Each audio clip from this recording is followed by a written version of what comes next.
¿Qué tal? En este momento te encuentras en Salud Laboral, creando una cultura. Soy el doctor Renan Brito y en esta ocasión vamos a hablar de un tema muy interesante, que es el acoso psicológico en el trabajo. Para que ustedes tengan una referencia, el acoso escolar se lo conoce como bullying. El acoso en el trabajo, en cambio, se lo conoce como mobbing. Es una diferencia muy interesante que hay que tomar en cuenta. Bueno, el acoso laboral en el trabajo es un tema bastante largo, por lo tanto vamos a tener unos 2 capítulos de este tema y les invitaría a seguirme en el podcast, como les había dicho anteriormente, o en los otros podcasts, lo pueden seguir por Spotify, por Spreaker, por Anchor, por la plataforma de podcasts que tú que desees. ¿Sí? Bueno, continuemos. Vamos a hacer referencia primero en relación al acoso psicológico a estudios que se han venido realizando a nivel de todo el mundo. Estudios obviamente para determinar el grado de acoso laboral que podemos estar sufriendo todos y cada uno de nosotros. Bueno, se han hecho estudios a nivel internacional, unas encuestas de salud y seguridad en el trabajo en diferentes lugares. La misma encuesta con ciertas adaptaciones culturales. Partamos del primero realizado en Europa, en donde se determinó básicamente que había 12 millones de afectados por mobbing. 12 millones de personas. Interesante, ¿no? Vamos a seguir hablando del mobbing o el acoso o el maltrato psicológico a nivel del trabajo. Se aplicó la misma encuesta en Latinoamérica. ¿Y qué se encontró? A nivel de Centroamérica se realizó el estudio por Benavides, Wesseling y colaboradores. Y determinaron que había una percepción de violencia en el trabajo, la cual predominantemente era física en Guatemala con el 4%. Es decir, 4 de 100 personas consideraban que recibían algún tipo de violencia, y en este caso hasta física. En Nicaragua, el 3%.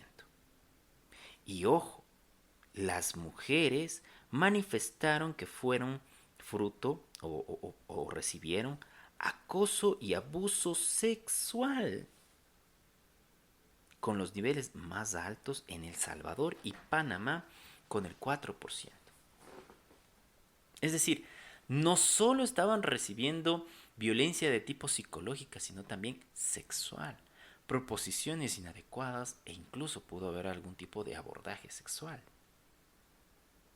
Eh, Este tema yo en algún momento ya hice un video, si tú deseas lo puedes buscar en YouTube y, y conversaba con, un, con una persona que me sigue y decía, no, eso no es un problema, es un porcentaje muy bajo. Puede ser un porcentaje bajo, 4%, pero estamos diciendo que 4 personas de cada 100 han sido eh, violentadas sexualmente en El Salvador. O sea, eso para mí es grave. Si es tu esposa, si es tu mamá, tu hermana, tu hija, te sentirías totalmente indignado por esta situación o indignada. Es justamente eso, que aunque sea un porcentaje pequeño, no debemos considerarlo como un número, sino debemos considerar como seres humanos que están siendo afectados. Y eso es mucho, mucho, mucho peso para cualquier ser humano. Sigamos con los estudios. Ahora pasémonos por Argentina. En Argentina, este estudio fue realizado por el Ministerio de Trabajo, Empleo y Seguridad Social, auspiciado obviamente por el gobierno argentino, en donde determinaron que el acoso moral se encontraba en el 7% de los trabajadores independientes. Tenaz. O sea, un trabajador independiente, ¿por qué debería ser, o una trabajadora independiente, ¿por qué debería ser acosado? Y si es acosado, literal, en mi país lo dicen, ¿y por qué no lo mandan a volar? Quizá pues dependía económicamente de esa situación, ¿no? Y el 14% de asalariados. 14. ¿Se imaginen? Es un número tenaz. Estamos hablando que 1 de cada 10 personas ha sido acosada moralmente, psicológicamente en su trabajo. Es bastante, ¿no? Es bastante.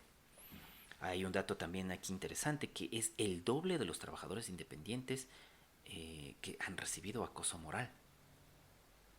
Como que el trabajador independiente de cierta forma se aleja de la persona que le está ejerciendo el acoso moral, pero en cambio el asalariado no. Vamos con otro país en Latinoamérica y en esta ocasión vamos a hablar de Uruguay. Este estudio fue realizado por Martínez y Crego en conjuntamente con la Universidad Rey Juan Carlos de España y la Agencia Española para la Cooperación Internacional para el Desarrollo. Ellos, en cambio, a través de la misma encuesta determinaron que 10% manifestaba que había sufrido comportamientos abusivos. ¿Ya? 10%. Uno de cada 10 personas materialmente. El mismo estudio se realizó en Colombia por parte del Ministerio de Protección Social y determinó que el acoso laboral estaba en el 9.4% y se producía a todos los niveles, a nivel de jefes, bandos medios, trabajadores, trabajadoras en la base de la pirámide jerárquica de una institución o empresa, el 9.4%. Y por último, este estudio se realizó también en Ecuador. Este estudio fue realizado por Gómez, Merino, Silva, Sosnavas y determinaron en la República del Ecuador que el 8% recibieron opiniones en donde no fueron tomados en cuenta. O sea, simple y llanamente se les negaba. Y algunas personas podrían decir, no, pues me parece que es un número muy alto. No, incluso en el Ecuador hubo se podría decir, hubo un escándalo en relación a un profesor de una universidad en el Ecuador en donde literalmente le negó, o sea, para él no existía la persona que era su estudiante. Y eso, algunos podrían decir, no, eso solo pasó en ese momento y así. No, eso es mentira. Eso es mentira. La violencia psicológica, eh, a lo menos a nivel del área de la salud, en algunos casos fue sistemáticamente aplicada. Yo doy fe como profesional de la salud en donde había ciertos profesionales, profesores, que literalmente lo único que les faltaba es entrar pateando al gato y al perro. Se presentaban frente al estudiante, frente al paciente cuando hacían el pase de visita y empezaban a decirlo de una forma sencilla no me sale realmente, pero le humillaban al profesional de la salud en formación frente al paciente, frente a la cama del paciente y frente a sus compañeros. Y eso consideraban que era educar. O sea, están totalmente alejados de cualquier lógica de lo que es educación. Eso no es educación. Yo algún rato conversaba con un doctor que había trabajado en una institución que se dedica solamente al cáncer a nivel de acá del Ecuador y manifestaba que había un cirujano en específico que el hombre le valía 3 atados todo el mundo. Sí, le faltaba por poco decirle muérase al estudiante. Entonces, esa no es una forma de formar a las nuevas generaciones. Y quizá antes, por lo menos yo cuando estaba formándome, no conocía acerca de estos términos. Y es por eso que surge salud laboral, creando una cultura para que cada uno de nosotros desarrollemos esa cultura con el conocimiento. Que tengamos bases para identificar si una persona nos maltrata o no nos maltrata. De que por ser profesional o por formarnos dentro del ámbito de la salud, debamos de recibir maltrato de una u otra persona. No. El maestro debe enseñar de una forma tranquila, serena y que el estudiante comprenda. Y yo particularmente tuve grandes maestros, los cuales me enseñaron el amor al ser humano. Y así debe ser educado el estudiante, indistintamente de la rama en la cual se encuentre. Entonces, cuando vemos este estudio realizado por Gómez, Merino, Silva, Suaz Navas identifican, el 8% en el que fueron no tomados en cuenta, eh, incluso me aventuraría a decir que es un poco bajo, o que deberíamos aumentar la muestra, tal vez. En este mismo estudio se determinó que 1 de cada 3 encuestados manifestaron un trato negativo en el trabajo. Por ahí alguien me puede decir, pero es que si eres estudiante no eres un trabajador, eres un estudiante. Ah, eso es el pretexto del maltratador. Hay que tomar en cuenta que todos somos seres humanos. Y hay que cuidarnos, hay que protegernos. No hay que violentarnos entre nosotros. Y eso debemos tener muy claro cada uno, sobre todo los profesionales de la salud, de que eso ya no se vuelva a repetir en el medio de la salud. No sé cómo será en otros países, no sé cómo será en Colombia, no sé cómo será en México, no sé cómo será en Argentina, pero yo les hablo en este momento de Ecuador. Y eso es lo que yo constaté, yo palpé. Habrá más, habrá menos. Pienso que ahí se abre el debate, ¿no? Si tú tienes algún comentario o alguna situación dentro de una forma de desarrollar un cuestionamiento, pues plantéalo.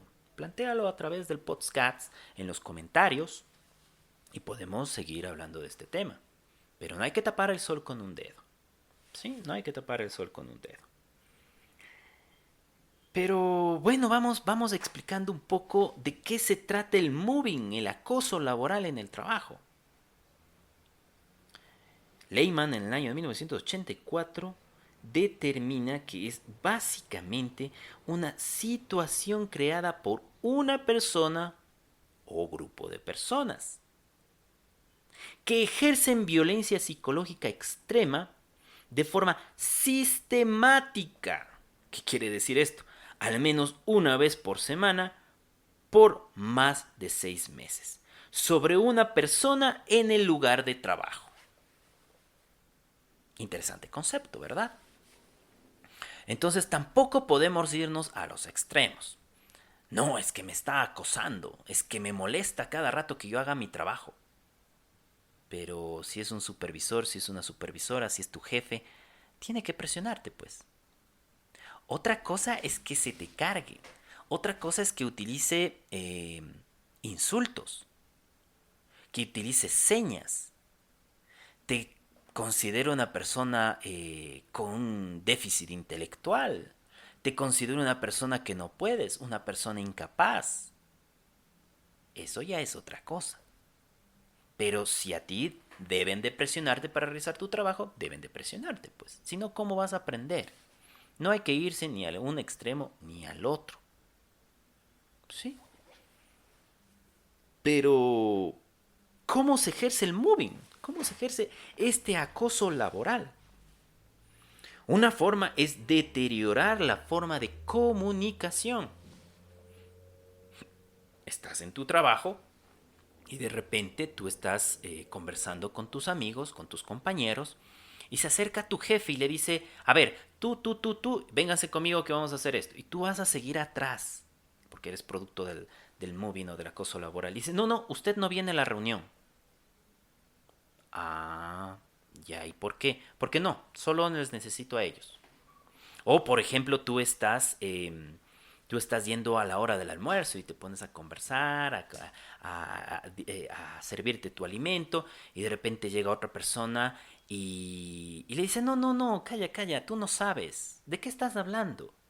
Esto es un poco típico, típico, podríamos decirlo, por lo menos, vuelvo y repito, yo sí he visto estas circunstancias en las cuales está un grupo de personas hablando, digamos, de fútbol. Y de repente una dama interviene y dice, no, a mí me parece más fuera. No, no, no. Y hay personas que sí lo han dicho, ¿no? No, no, no, tú no sabes de fútbol. Eso es violencia, eso es acoso. Es negativizarle a la persona. Decir, no, no, tú no sabes. ¿Cómo así? ¿Cómo así? Todas las personas tienen derecho a saber, a conocer y a expresar sus ideas. Si esta persona, sea hombre o mujer, considera que no tiene que saber o que no conoce o que una persona no puede, pues lo va a expresar. Y tiene ese derecho y hay que respetarlo. Otra forma de aplicar mobbing es amenazar verbal o físicamente a una persona. Es decir, está una persona dando su punto de vista en relación a algo y dice, oye, cállate, tú no sabes. Eso es acoso laboral. Eso es violencia en el trabajo. O quizá no sea verbalmente. Ya esa persona está hablando, diciendo tal o cual cosa, y de repente le quedan viendo así con una cara de que, uy, no, no, si no sabe nada. No lo dicen, pero mueven su cabeza en forma negativa y le quedan viendo de ladito y de reojo. Eso es violencia. Eso es, y se produce en el trabajo, es acoso laboral. ¿Ya? Vamos a otra forma de cómo pueden ejercer las personas el moving y que tú debes darte cuenta. Es cuando una persona es ignorada por otras. ¿Sí? Se están planteando soluciones para un problema a nivel de la institución o empresa y tú levantas la mano y dices, miren, yo creo que se podría hacer esto. Y obviamente está ahí la persona que ejerce el moving, ¿no? Y le queda viendo como, a ver, ¿usted qué dice la otra persona? Y nadie le hace caso. Eso es violencia, porque no están reconociendo el punto de vista de esa persona. Eso es violencia. ¿Qué otra forma? Desacreditando a la persona. Por ejemplo, dicen, están conversando todos y bueno, ya se va la persona que es sometida al acoso psicológico. Y dicen, oye, esta persona, no, no, si sabes qué, para mí que roba cosas aquí de la empresa. Para mí que, mira, siempre anda hablando mal de la gente, no te lleves con esa persona. O dicen, uy, ¿sabes qué? Él es, él es musulmán, él es católico. No, ¿sabes qué? Él es gay, ella es lesbiana. Entonces le empiezan a desacreditar, sea o no sea, es la orientación que desea esa persona y punto. La orientación sexual. No tiene por qué nadie intervenir en esas situaciones. Eso es libre albedrío de cada ser humano. O sea, nadie le puede imponer a usted que debe volverse en un católico protestante, en un musulmán. No, no. Y todavía peor aún, que alguien le venga a decir, no, eso está mal. No, eso es de cada uno. Es la libertad de religión que tú tienes. Y debe protegerse y debe respetarse. Otro es cuando te asignan actividades que te pueden afectar tanto física como psicológicamente. Por ejemplo, si a ti te cogen y te dicen, ¿sabe qué? Súbase a ese poste que mide 4 metros y póngase a cambiar el foco. Oh, a ver, ¿cómo? Sí, usted ingresó a mantenimiento, ¿no es cierto? Entonces súbase. Ah, sí, pero... O sea, no puede. Eh, Pero es que no me han enseñado... No, es que entonces no puede. Para nada. La persona debe haber ido por un proceso de información, de capacitación, de adiestramiento, de control, seguimiento. Y además de eso debe haber sido evaluado a ver si no tiene algún inconveniente con el trabajo en alturas. Si tiene vértigo, si tiene miedo a subirse a las alturas, ¿cómo va a trabajar en ello? Pero ya la persona lo calificó, ya la persona le dijo que no puede. o que te asignen una actividad que tú no sabes. Digamos, te dicen que tienes que ir a operar a un paciente. Y tú sí has operado, pero no te sientes todavía con la experticia como para estar solo o sola. Siempre tienes que estar con una persona que tiene mayor experiencia. Y te dice, no, no, hágalo nomás. Y tú te empiezas a dar cuenta que es solo contigo, porque con tus compañeros siempre está alguien al lado. Siempre está junto, apoyando. Es un riesgo. Es un riesgo para ti, es un riesgo para el paciente. Entonces eso es acoso. Vuelvo y repito, deben presionarte para que hagas las cosas. Es decir, a ver, ya has pasado tantas horas de cirugía, ahora te toca a ti continuar con esta, pero yo voy a estar junto a ti apoyándote. Eso es diferente.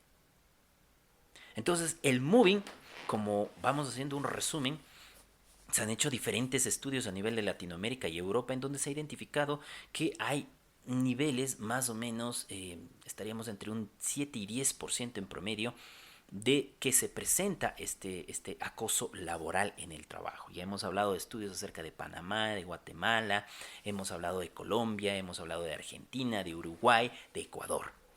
Y esto lo puedes buscar en internet, están realizados los estudios y puedes confirmar los datos que yo te he brindado. Es un tema un tanto extenso, por lo tanto, como te dije al inicio, vamos a hablar en unos 2 podcasts. Este es el primero. Y como te decía, pues si tú quieres dejar algún tipo de comentario a nivel del podcast, pues hazlo dentro de tu plataforma favorita. Y recuerda, en este momento te encuentras en Salud Laboral, creando una cultura. Soy el doctor Renan Brito, soy médico ocupacional y me puedes encontrar en las diferentes redes sociales como Facebook, Twitter, LinkedIn, Instagram, Instagram TV. También me puedes encontrar en Telegram y por supuesto en los podcasts de Salud Laboral. Muchas gracias por escucharme y espérame en la siguiente entrega. Hasta pronto.